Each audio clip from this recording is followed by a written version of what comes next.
Well, episode 12 is in full effect. It's me, Chucky, from the forums, and we've got Jigsaw. What's up? Okay, that was, well, whatever. Okay, well, as always, we've got 5 movies. Take it away. Indeed. It's an interesting lineup as always tonight. First up, we have from 2018, Summer of 84. Following that, we have a sequel to a movie we spoke about before. This is Chromeskull Laid to Rust 2 from 2011. Then we have another Ryan Gosling movie because we love him. The Place Beyond the Pines from 2012. Then we are going back to the 60s with a pretty classic movie, The Little Shop of Horrors from 1960. And lastly, in preparation for the upcoming release of It Chapter 2, we are covering It from 2017. Anywho, we're going to get things kicked off with Summer of 84 from 2018, which is about a teenage boy who suspects that his neighbor is a serial killer, and he also happens to be a cop. So this kid convinces his group of friends to spend their summer spying on him, gathering evidence and such, but the deeper that they get, the more trouble they get in, and the more trouble they get closer to. I only watched it just, I think, less than 2 weeks ago. I don't remember too much of it, to be honest. I can recall certain scenes, but I've already forgotten, like, all the people's names, like, all the characters. I don't recall too much about it. I thought it was decent when I watched it.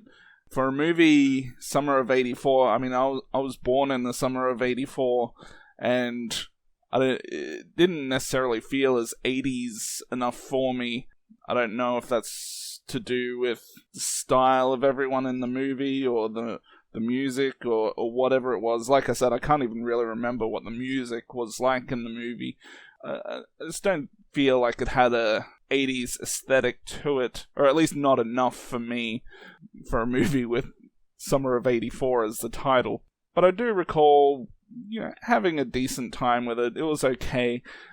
Just the moments where, he's having conversations with his neighbor. Some of those moments will keep you on the edge of your seat a little bit, and there were a couple of surprising moments that I can recall where it was a little bloodier or more gruesome than I was expecting. But overall, I just thought it was an okay movie. It didn't really wow me. What were your thoughts on this one? So I've seen this one twice. I first saw it, I think, December of last year, shortly after it came out. And I really liked it when I first saw it. I liked the vibe, I liked the sort of the mystery going on. I really liked the music. No, I'm not from the 80s, but to me it feels 80s, but what do I know? But when I saw it, I think earlier this week, I still think it's a pretty decent movie. I just didn't enjoy it as much. So, I mean, I don't know. I like a lot of what is going on. I just don't know if the movie necessarily had to be hour and 45 minutes. The ending is a little bit, I don't know, it's not the greatest ending. I mean, it's okay. But, I don't know, it's a movie I feel like I enjoyed quite a bit more the first time I saw it than rewatching it. Which is, disappointing, but it's still an above average movie in my opinion. It's very stylistic. You can certainly tell that, Stranger Things sort of influenced some of this. And I don't know, if you like that sort of throwback vibe, and you've not seen this one, I would recommend it.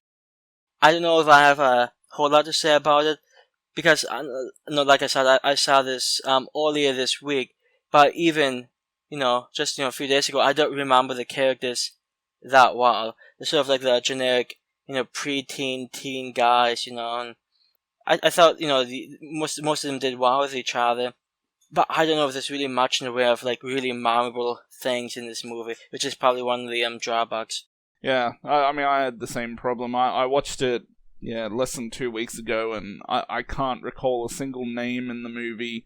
I can recall a few of their faces, and a couple of interactions with their neighbor, but that's about it. So it's certainly not all that memorable. It doesn't have a lot of scenes that I guess I could say that I would want to see again so soon. So I can't really see myself wanting to revisit this movie, or at least not anytime soon.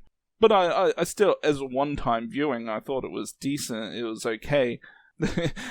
And about the whole 80s thing, like I said, because I can't remember it, maybe I'm not remembering that aspect of the movie well enough, but I just feel like, or maybe I just wanted them to go a little more overboard with being in the 80s setting, and it just didn't come across too much like it was set in that period. I mean, you've got people using corded phones and, playing outside. Those things that people don't really do these days, but they add a certain touch to the movie. But I don't know, I don't know if it was just I was looking for more of the music in the movie, but certainly I don't recall any of the music in the movie, so that didn't stand out to me. But the somewhat interesting thing is, this is not the only 80s throwback that we're doing tonight, since we're doing it at the end of the show. So I'm sort of curious, once we get there, if that was any more similar to your experience in the 80s. Well, not that you had that much experience in the 80s, but I sort of wonder if that felt any more, I guess, genuine than this one did. Yeah. Well, it did, but we'll talk more about that later. Now, this one, toward the end of the movie, it seemed to be setting up the potential for a sequel. I've not read anything about it, if they're going to make one or not. I'm not sure if that was the intention. But I just want to say, if they do a sequel to this one, I hope they can maintain, which I think would be very difficult, but maintain a similar vibe to this one. So, I don't know, if they go that route, we will see, but I just want to bring that up, so when some of 2016 comes out, we can be ready. Yeah, so just to sum everything up, I thought it was okay as a one-time viewing. I don't see myself wanting to see this again anytime soon. Maybe 10, 20 years down the line, I'll give it another spin, but it just wasn't all that memorable to me. Originally, I thought I was going to give it a 7. I think just because 2 weeks later, I've already forgotten most of it. That's probably not a good sign, so I'm going to stick with a 6 out of 10 for this one. Yeah, this is interesting, because when I first saw this movie, I gave this a 10 out of 10. So, holy shit! I know. So when I watched it again, I was pretty. It's been like only half a year since I've seen it last. But when I watched it again, I was somewhat disappointed. I still think it's a pretty good movie, but I definitely don't think it's quite as good as a 10 out of 10. I would give this movie probably about an 8 out of 10. I still definitely think it's above average. But the main problem is, like you say, it's not that much in the movie that I would consider memorable. There's some decent characters, there's some decent suspense, there's a great vibe, but how much of it after a month or just a few weeks are you going to be able to recall? So I thought it was a well-made movie. I thought there's a lot of great production choices, but this is a movie you're going to be thinking about all that much after you see it, in my opinion. And even though it's well-made, if you're not going to remember it, it seems, not the best choice. So I would give this one an 8 out of 10. I wouldn't necessarily call Summer of 84 generic, but as unmemorable as that movie is, I would say it is quite a bit better than this upcoming one. Next, we are talking about Chromeskull Laid to Rest 2 from 2011. The movie picks up pretty much immediately following the first movie. And in fact, we get just a little bit of overlap from the end of the first movie to the beginning of the second. So it seems like the Chromeskull, the killer, is dead, and the gang girl drive away. But then a group of men come and sort of try to save the killer. And it turns out that there is a sort of organization working with Chromeskull to record and, I guess, probably distribute the videos that he makes. And as they're trying to help this guy, I mean, the guy got really screwed up at the end of the first movie. There's other characters who come along and also meet the wrath of Chromeskull and stuff. Yeah, I'll be honest, I didn't care for this movie. I've seen this one before, and I didn't care for it then either. And this is something that we can probably get into discussion with, but the addition of the sort of organization behind Chromeskull, I thought was, I never liked things like that. You know, if it's going to be a slasher, let it be a slasher, but having like a whole group of people working with this one serial killer it just takes away something from the movie. Like if Jason was working with like 16 other people. The FBI. Yeah, I mean, I know, and other movies have done this too, but I just really did not care for the direction this one went. So despite enjoying the first movie to a certain extent, plot elements of this one just didn't do it for me. But what were your thoughts on this one, Chucky? Yeah, I mean, one of my notes about it was how much the organization sucks. Yeah, it's just I mean, this one has a pretty terrible plot. All the different things unfolding in the movie just go all in the wrong direction as to where you'd want it to go after having seen that first movie. I mean, this one has a lot of intense violence, and I'd say they probably even ramp it up a little bit more from the original. And I recall the director saying that the MPAA had a problem with every single death in this movie, and I can imagine so. And he's saying, "Well, that means I did my job." Well, I'm sitting there thinking, "Well, okay, well you did your job in the kills, but what about the rest of the movie? You know, it's not a movie that just has a kill every 1 minute." And the thing is, the rest of the movie is pretty much, I'm not going to say a gigantic failure, but it certainly goes backwards. I mean, they start off with the lady from the original who, I mean, I can tell. I mean, you know me, I know my titties, and they changed the titties. They changed it on me, and they thought I wouldn't notice, but I did notice. Not that the replacement wasn't good in her own right, and we actually get to see the titties in the shower. But so that's why this movie gets at least a 5. Well, look, it got it off to a bad start, and the worst thing is that they eliminated the titties. I mean, I know that's a spoiler, but it happens pretty quickly. So, if there's any plot out there that you shouldn't give a fuck about spoiling, it's probably this movie, because the plot does not help the movie. Out of interest, did you watch the post-credit scene? Yeah, the interrogation. That actually was even more terrible, I thought. Wife of Chromeskull. Yeah, I mean, she kind of goes from almost like 0 to 100 by the end of that scene. Like, it just, I don't know, it definitely wasn't needed, and I was sort of hoping she would give both in the interrogation room and the baby would have a Chromeskull. Yeah. But I'd say the thing about this one, in comparison to the original, also is that even though the original, it doesn't have much of a plot, it doesn't have great acting, but at least it had, I guess, sympathetic characters. And this one doesn't really have sympathetic characters. So, well, you want to sympathize with the blind girl and maybe the one survivor from the previous movie. I didn't really care, you know, I still didn't even care too much about those. I didn't even really see the point in the blind girl's story in the movie. It just seemed like something thrown in for whatever reason. Yeah, and never really played any part in any of it, which I was so surprised about. Yeah, it's just disappointing that they've taken such a step back.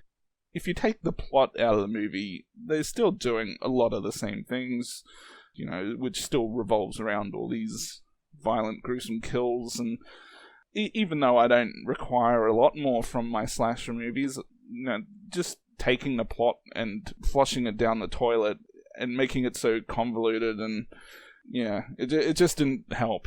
One scene that bothered me was the I know that Chromeskull is, I guess, sort of the leader of this organization, but the one main business guy who was like his, I guess, second higher up, when Chromeskull lets the guy know, hey, we will no longer be needing your services, what's the guy do? The guy goes to get a tattoo and then shaves his head, I guess, to prepare to take over the mantle of Chromeskull, even though, I don't know, that scene where to me he's pretty clearly threatened, saying, hey, we don't need you, and the guy should be smart enough to say, oh, hey, this is probably not a good time for me to get a tattoo, but he goes to get, I don't know anything about tattoos, but I'm going to have to imagine that tattoo design that he got, that would probably at least be 30 minutes, if not more. I'd say even more. Yeah. Yeah. So the fact that couple of hours, to be honest. The fact that he goes to get a tattoo like that, I didn't get it, and I don't know why Chromeskull wasted any time. He should have just gone to take care of that guy right then and there, but I guess he didn't need to. But I mean, talk about a stupid character choice in a movie that's filled with quite a few stupid character choices. Yeah, he probably thought he was using initiative and was trying to impress his boss. It's quite impressive. Yeah, I will say on the topic of the kills in this movie, I don't know if most of the death scenes here as memorable as the first movie, but I will say there was one I really enjoyed, being when Chromeskull takes care of a couple of police officers in this enclosed cage room, which I really enjoyed that scene. And it's, not a particularly long sequence, but it had, I thought it was quite a bit of fun, and I had probably more fun with that one than most of the other kills in the movie. So. But you also got to think how stupid those cops were. I mean, there's 3 of them, and all 3 of them get in that cage. I mean, there's no reason for all 3 of them to do it. I sort of like that line, hey, you should cuff him. Fuck it, you cuff him. Yeah. I mean, even before shit went down, you just knew all 3 of them getting in that cage was going to be disaster for them. There's a couple name or two in the movie who some people may be familiar with, like Danielle Harris. I didn't necessarily think her character did all that much in the movie. I guess we'll see what happens if she comes back for this third one that they're trying to do.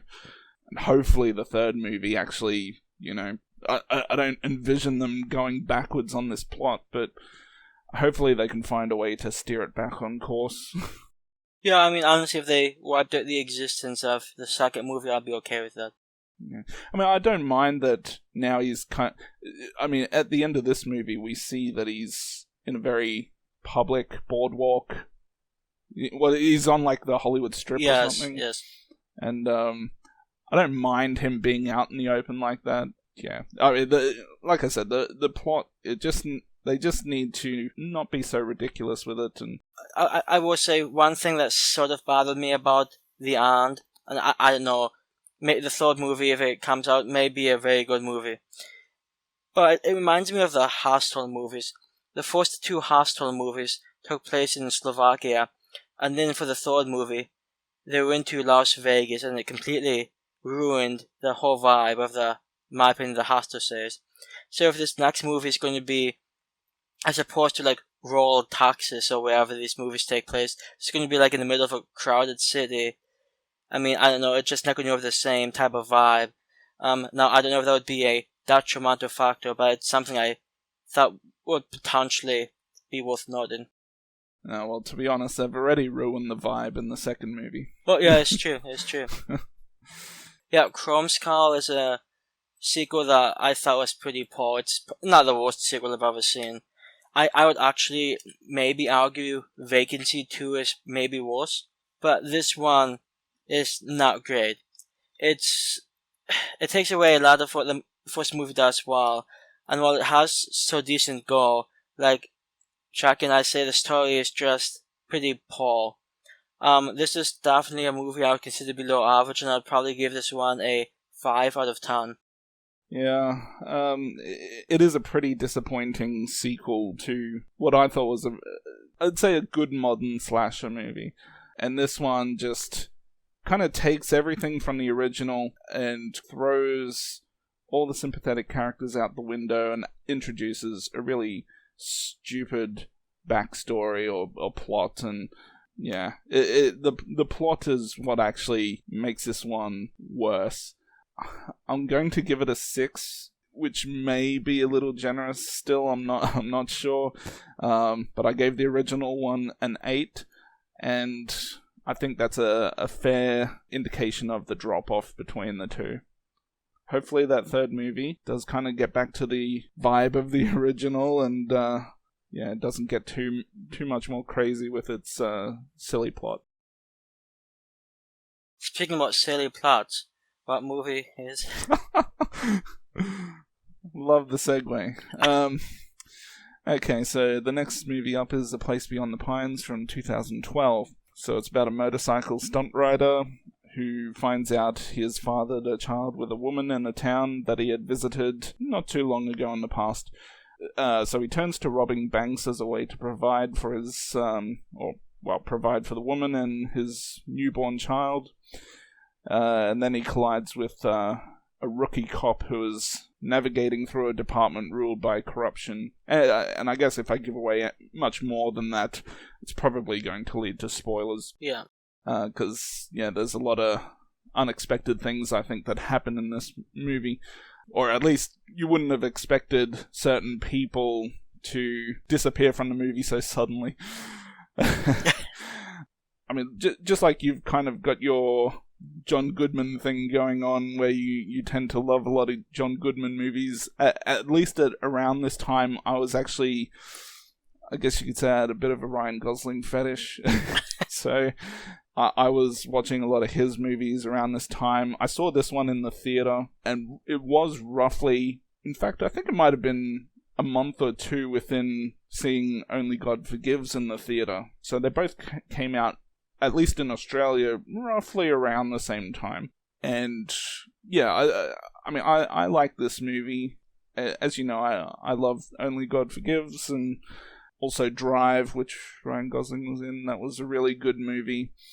This one is directed by a guy who also did a previous movie with Ryan Gosling called Blue Valentine, which I've seen once or twice. It's a very raw, gritty type romance movie, which kind of turns into a bit of a dark divorce. It's actually quite interesting. So the guy that directed the movie clearly has some writing talent, I thought. But this movie, I think, while I do really enjoy the movie as a whole, I think the better scenes are at the beginning, and so the more you go through the movie, it just has a slow decline as you're going through.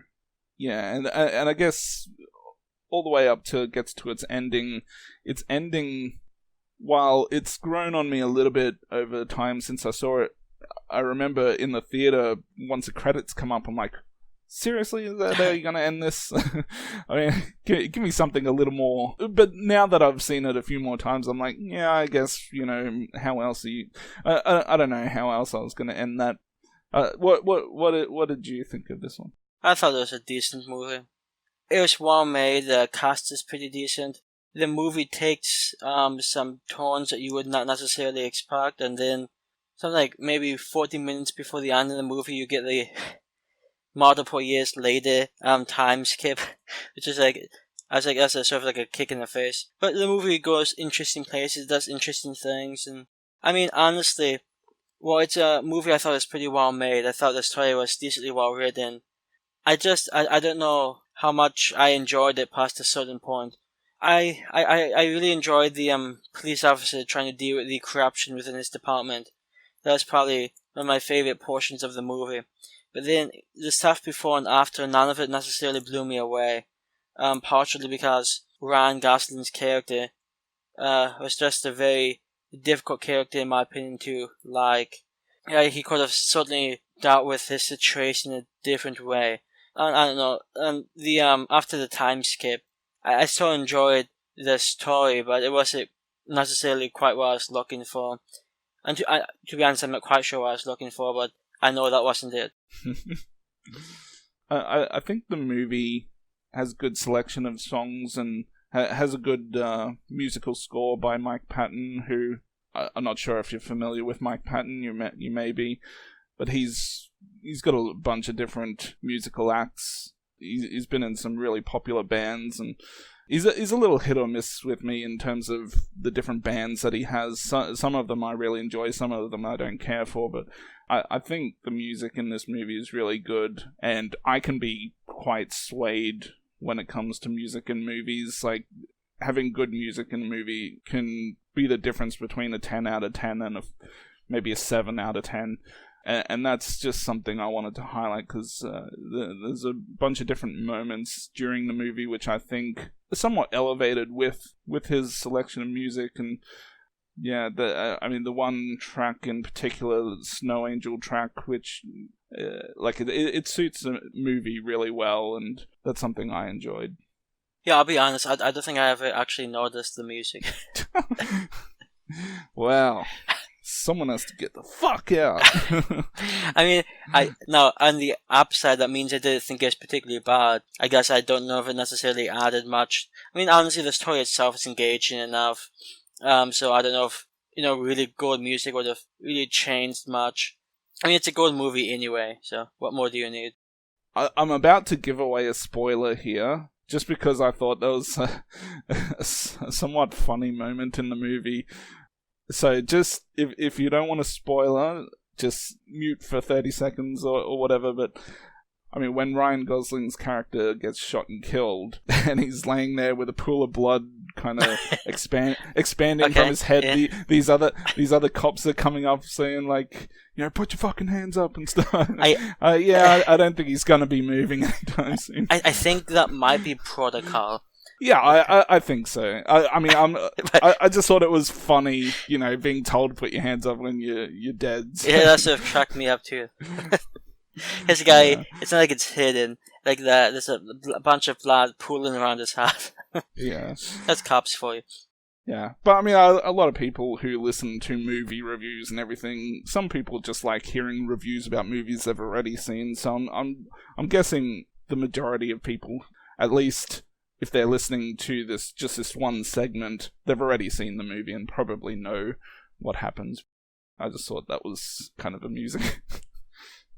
Anyways, I think it's a good movie, written rather well. It's got some good scenes in it, especially earlier in the movie. Good selection of music. I'd probably go up to a 9 out of 10 for me. Like I said, the music in the movie is probably the thing that turned it up to a 9 over an 8 for me. And I stand by what I say. And if you don't like it, you can fight me.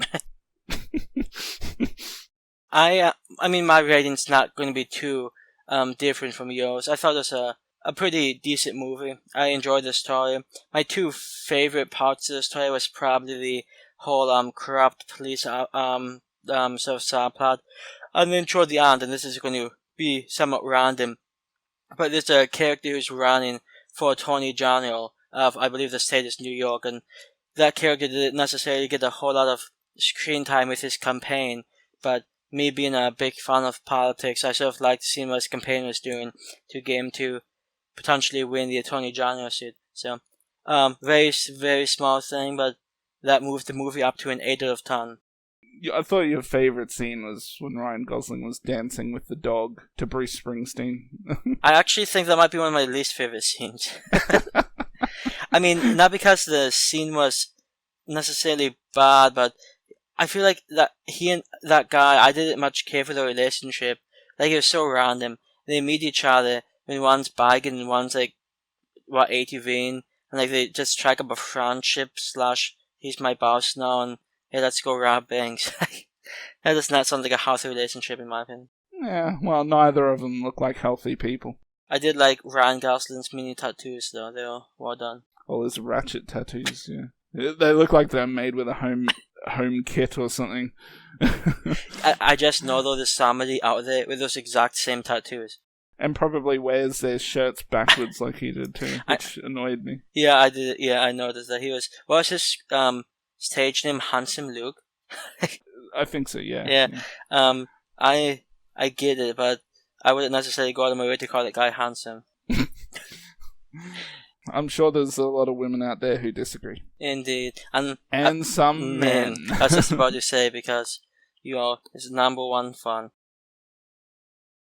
Well, next up, we have a somewhat interesting movie. We don't cover that many other movies on the show. We haven't done so, at least so far. This is the 1960 The Little Shop of Horrors, which is directed by Roger Corman, who is a big name in horror, if you're familiar with 60s horror.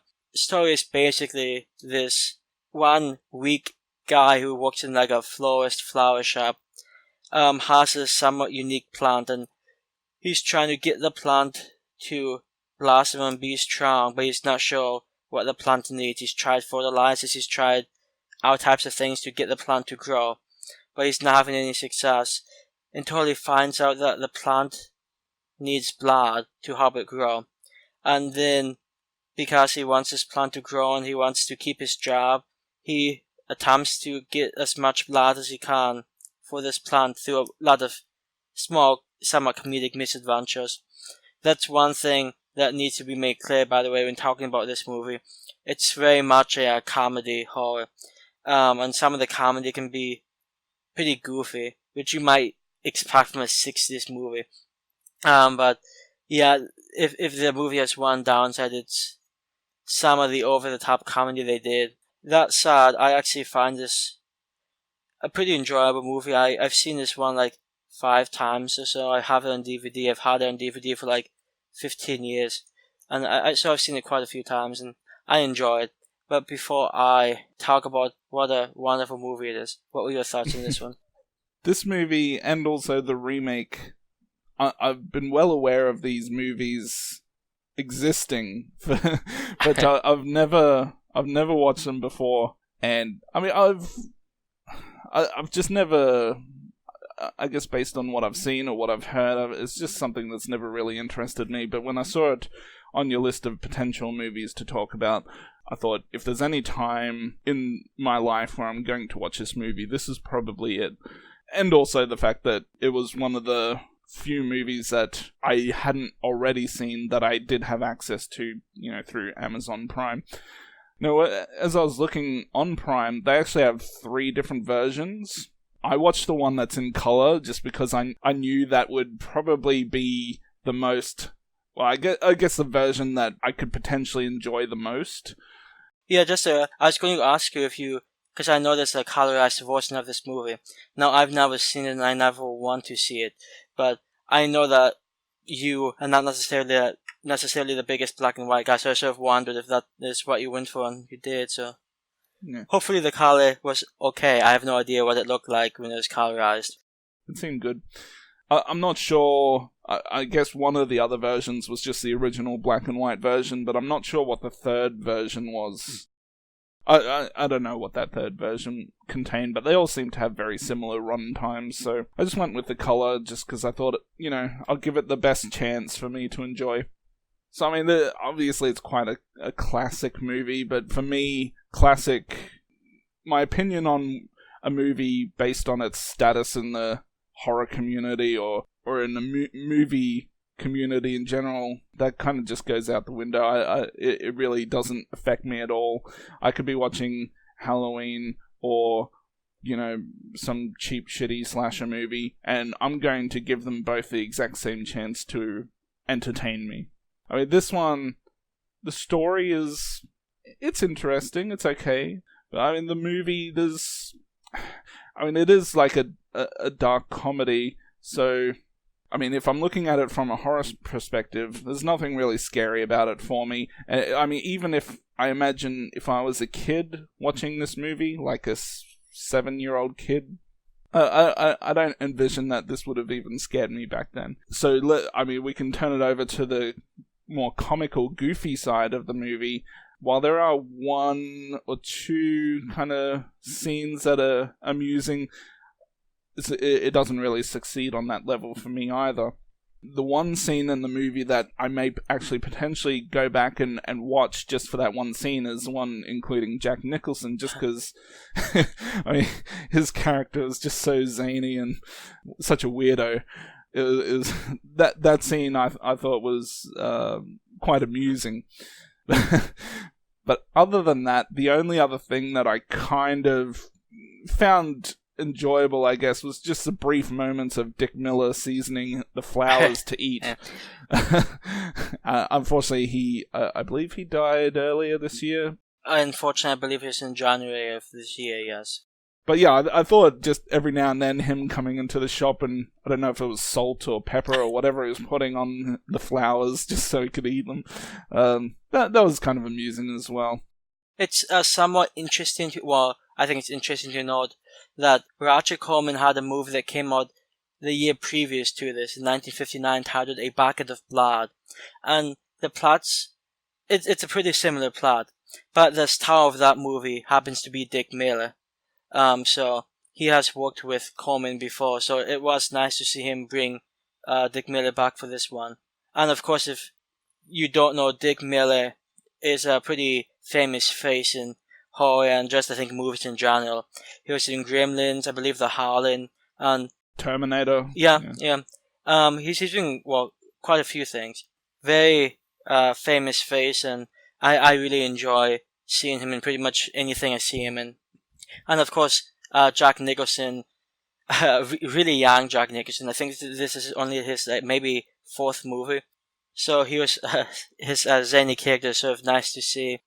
I will say, when it comes to Little Shop of Horrors, I feel like if you're not the biggest fan of comedies, I would probably recommend you stay away from this one, because like I said, some of the stuff is somewhat goofy.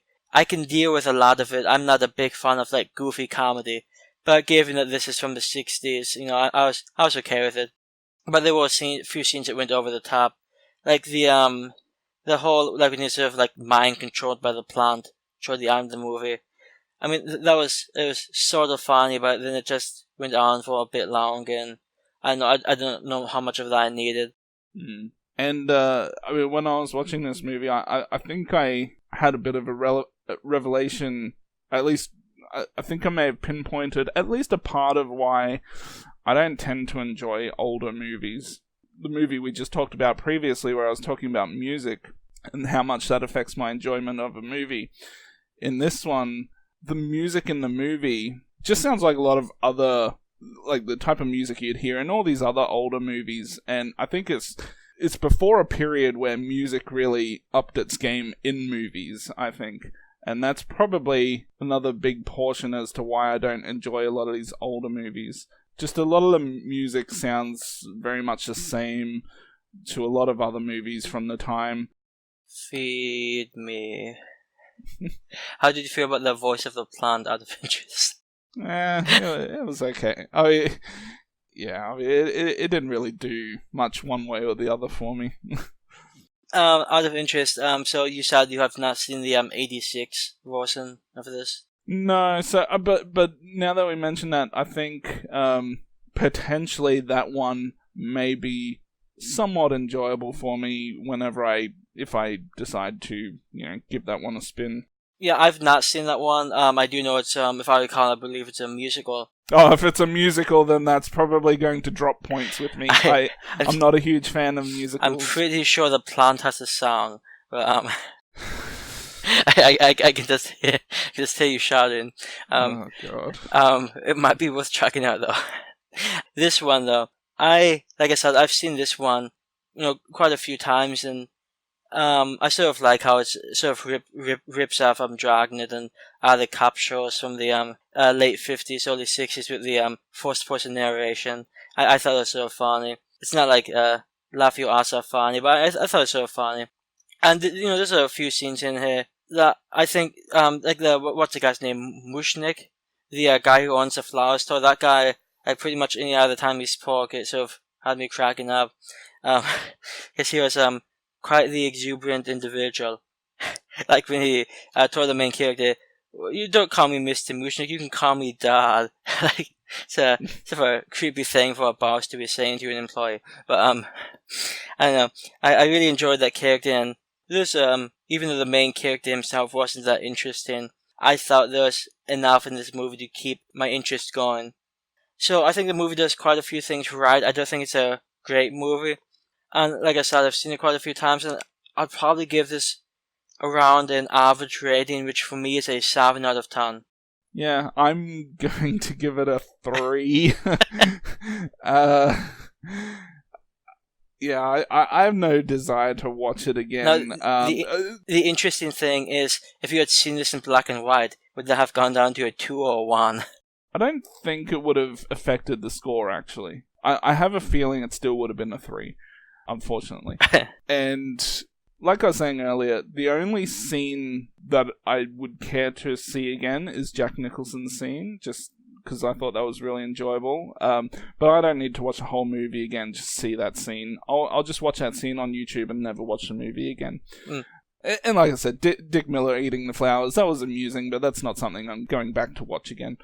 Now, with that being said, if this movie... I mean, hypothetically, if the last 50 years of cinema did not exist, this would probably be a pretty decent movie for me. You know, if anything from the 70s and beyond didn't exist, yeah, this might be something I would say is really good, but unfortunately, we are where we are, and it gets a 3 from me. Anyways, moving on to the final movie for today's show. We're going to talk about It from 2017. So during the summer of 1989, a group of bullied kids band together to destroy a shape-shifting monster, which disguises itself as a clown, and preys on the children of the small town. Now, we've talked about the original It movie, and I also mentioned back then, but I guess I always have to mention it because this tends to play into some people's opinions of a movie, is that I have not read the original novel. Well, I've tried reading it. I just don't have the attention span to read. So, anyways, moving on from that. Now, the original It movie is actually a favorite of mine. It's like a 10 out of 10 for me.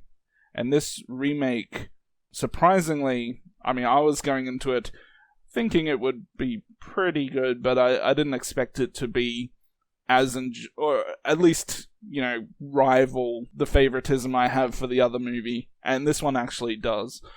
I think Bill Skarsgård's performance is right up there with Tim Curry's.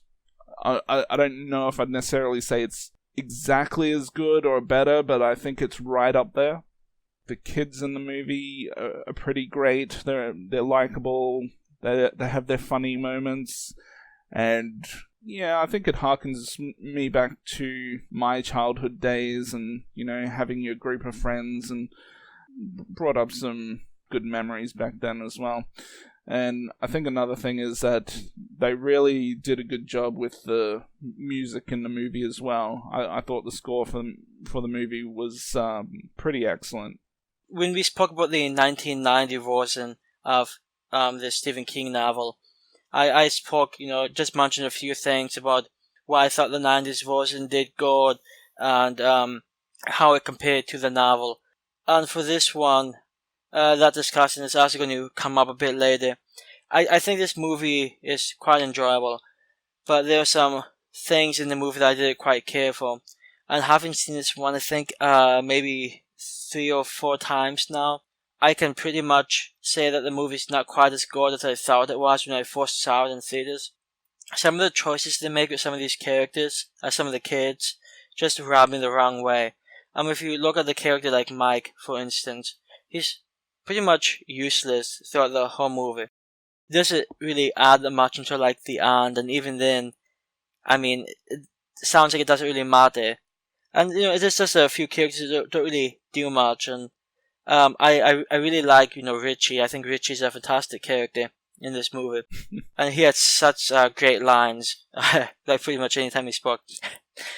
But then they sort of throw a few characters like Mike and Ban, and even to a certain extent as Tan, sort of just ignore them in lieu of these, I guess, more well-rounded characters. And that I mean, I get it. You only have so much time to deal with this. But I don't know. I feel like they could have done some things better.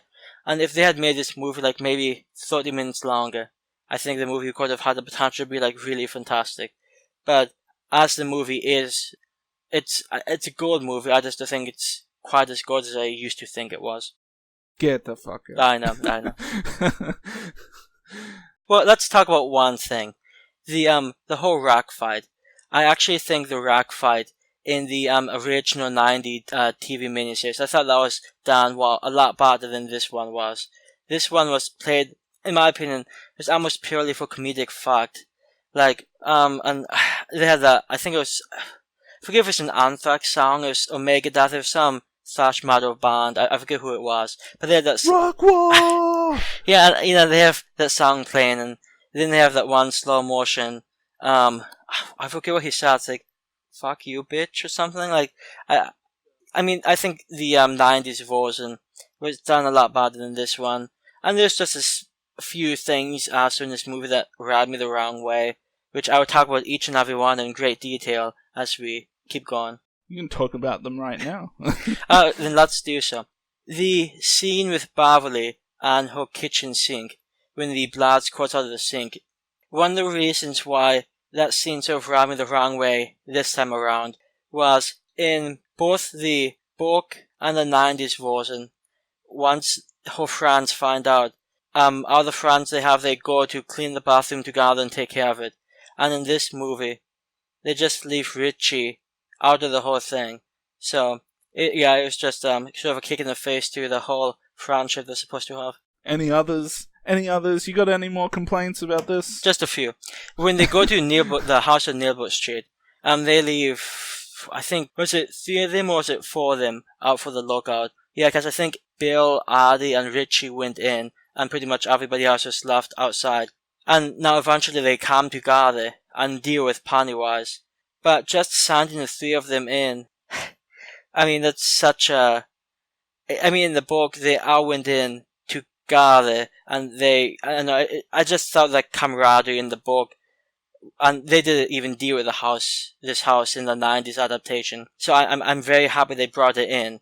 Well, I think it is but only just in a very brief moment. It doesn't Stan go into it, and that's where the mummy is walking down the steps. I thought, maybe I'm wrong, that scene is, I'm not sure if that's supposed to be a replacement for the house. If it is, I guess I never thought about it before. That very well could be true. I know that scene in the book, that was supposed to be a water tower, but they changed it, of course, in the 90s, miniseries to the house.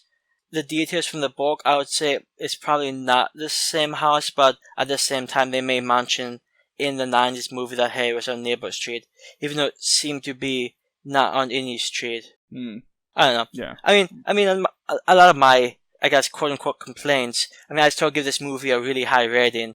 This movie is made in such a great way, but I just wish they had just done a little better and just thrown a few more things and a little more backstory. I mean, look at the character like Henry Bowers or Patrick Hackstad. Neither one. I mean, pretty much Patrick, you hear his name maybe 3 times and you don't know anything about him before he dies, and he has such an interesting backstory in the novel that, now again, I don't think he was even in the 90s movie, and if he was just one of the nameless bullies who didn't mean anything. So I'm happy they had him here. I just wish they did more with him. And from my understanding, I think in one of the original scripts for this 2017 movie, they were planning to do more with him, but they sort of changed it and cast him out as they got more into making the movie. One of my favorite moments in this movie, during the scene towards the beginning, Georgie and Pennywise talking to each other, there's a funny moment where it almost looks like Pennywise kind of just restarts and Windows 10 has crashed and his eye just goes crazy. He's kind of Yeah, the interesting thing, because you mentioned this, I actually think, and I may get this pronunciation wrong, Skarsgård, I think he actually does a better job than Tim Curry does. And the reason I say that, and I've said this since I first saw the movie, Tim Curry, a lot of times he feels more like a a malicious clown, and he does like some interdimensional alien type thing. Spoilers. He's not actually a clown. It's like an interdimensional demon type thing. But in this movie, Skarsgård doesn't really seem human at all. And that conversation you're talking about, when he tries making a joke with him, but it's like the facade fails, and it's like, screw it, I'm just gonna look really hungry at this kid. And he does, and I think it works really well. I think his performance in this movie is fantastic. Aside from maybe that one dance scene, toward the end. That was a bit silly. But yeah, I think the fact that he did it so much differently to the way Tim Curry did it is also good, because if he tried to do it the same, it probably wouldn't have worked for a couple of different reasons. But yeah, so the fact that he played it differently definitely helped. And like I was saying, with that eye thing that he was doing, apparently that's not special effects, and that's actually him doing it. It's just some weird freak thing that he can do. So, which worked really well in this movie. Yeah.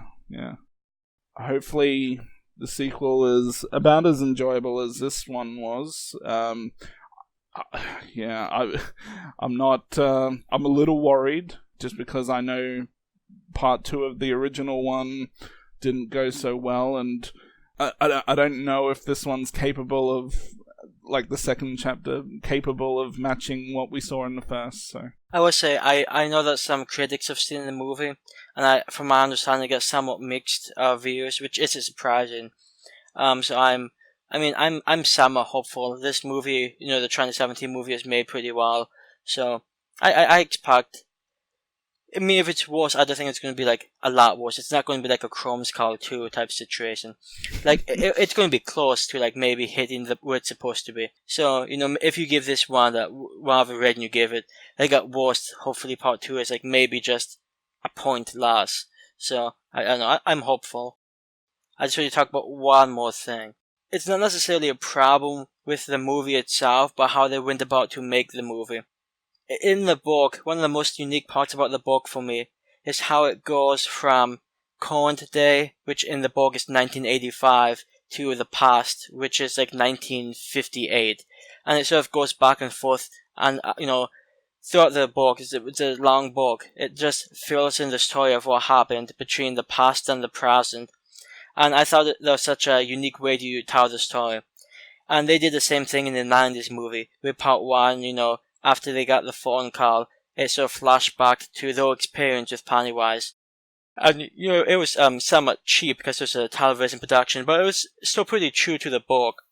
But because of the way they made these 2 movies, with part 1 just being the kids and part 2 being them as adults, I feel like it sort of loses a little something.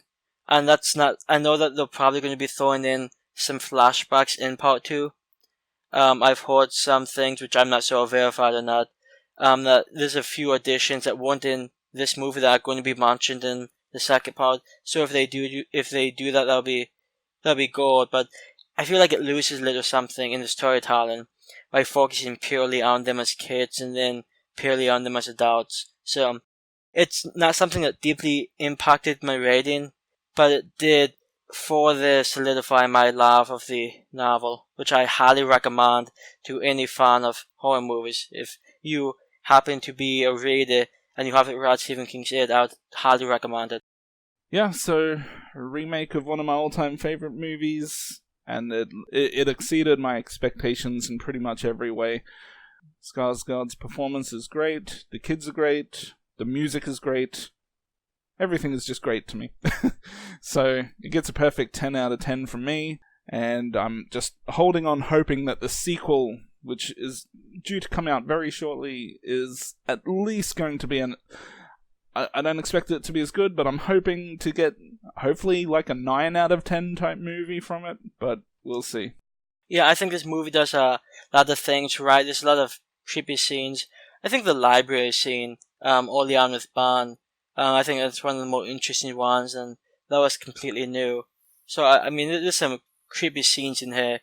So, and it's a pretty well-made movie. I'll give this one, it's definitely an above-average movie, but I don't quite as like it as I used to. And I would probably give this one an 8 out of 10.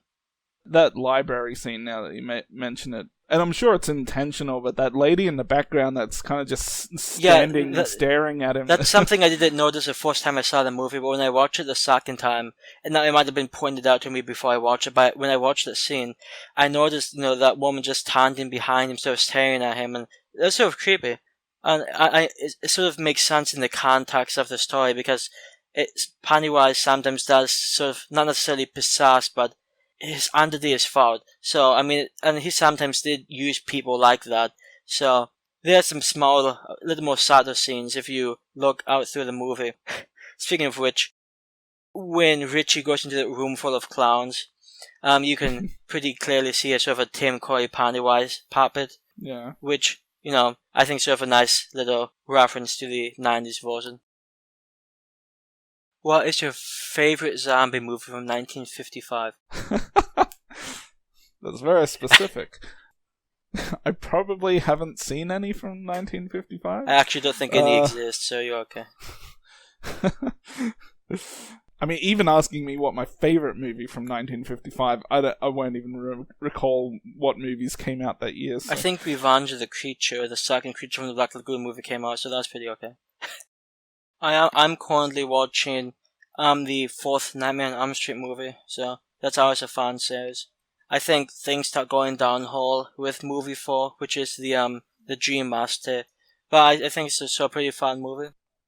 I'd have to watch them all again. To be honest, the original one's the only one that I've probably watched with any kind of regularity. Huh. Like all the sequels, I've seen them all, and even when I was younger, I saw them all. But I know a lot of people really like Part 3. To me, Part 3 never really stood out amongst the others. Like maybe more than Part 5 and 6, because I think 5 and 6 are...